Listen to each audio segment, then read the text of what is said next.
Just 30 years ago, nobody could have told you what this object was, let alone the kind of wonders you could work with it.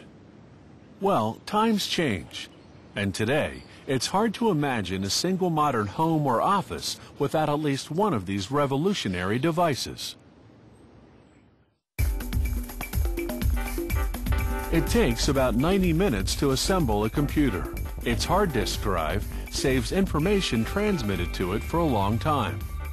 The reading head reads the information. It is extremely precise. The space between the reading head and the hard disk is as thin as a hair.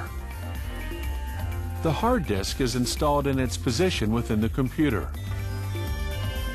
There are two other units which safeguard information: the removable 3-inch disk reader and the CD-ROM reader, which allows for the reading and execution of programs recorded on compact disks. These two units are placed into position. The spinal column of the computer is the motherboard. It is to this unit that the other elements of the computer are connected. This cooler dissipates the heat generated by the chipset. Certain sound cards are integrated directly on the motherboard. These connections in sequence are the audio input, its output, and the microphone port. This AGP retaining ring secures the video card during transport. This thermal unit measures the temperature emitted between the processor and the motherboard. The processor is the brain of the system.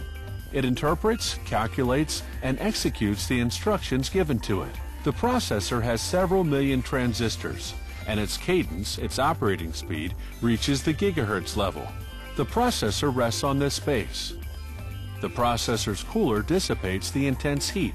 Its efficiency depends on the type of material used, and a conducting material assures better cooling.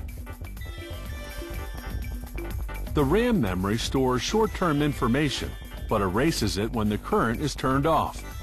This memory is more rapid than that of the hard disk or CD-ROM. Now they integrate everything in the case. It protects the internal elements from the external elements. At this stage, they install the electronic components in the case. Several connectors of the case are connected to the motherboard, such as the commutator and various light indicators.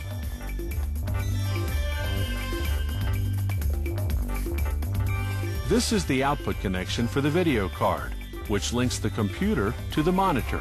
We also see the video chip, which creates images in 2 and 3 dimensions. Here is the video memory. The more its capacity is increased, the clearer will be the image displayed on the monitor. The video card is placed into its position. The modem allows two computers to communicate. Its capacitors produce the perfectly clean phone signal to facilitate communications.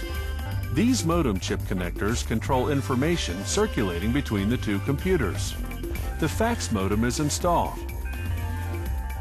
The power supply transforms electricity according to the voltage required by the different components. The computer's internal cabling is installed. It allows information to travel between the different media and the motherboard. The IDE cable is connected and the CD-ROM.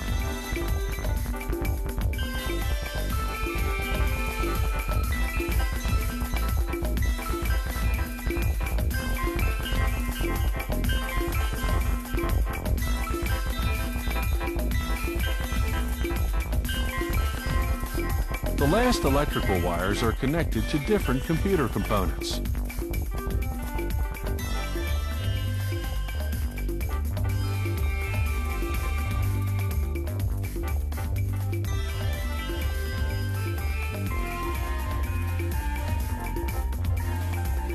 The assembly of 30 components of the computer is now finished. Just before closing the case, they test each computer to verify the correct functioning of the peripherals. Then they close up and proceed to packaging. This company produces about 300 computer units every day.